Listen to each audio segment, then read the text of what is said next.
সুপ্রভাত। আমার কলম ২৬ থেকে আজকের লেখা শিক্ষক। শিক্ষা তো সবার দরকার। মা সরস্বতী যার রক্ষক, গুরুরূপে অবতীর্ণ পৃথিবীতে, নাম তার শিক্ষক।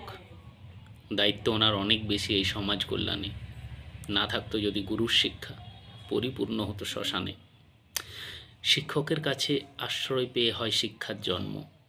ভরসা করে আজও পথ চেয়ে বসে আছে দিনের পর দিন এই প্রজন্ম। কোন দিকে যাবে আজকের যুবক সমাজ ঠিক করবে শিক্ষা। শিক্ষকের এটা প্রধান দায়িত্ব, সঠিক শিক্ষায় শিক্ষিত করা যেন ভুল না হয় দিকটা।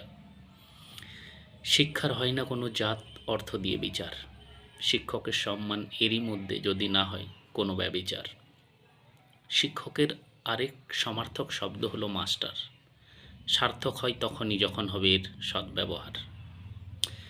বুঝে নিতে হবে শিক্ষকের শিক্ষার অর্থ, না হলে পৃথিবীতে শিক্ষকদের নিযুক্তি সবে যাবে ব্যর্থ।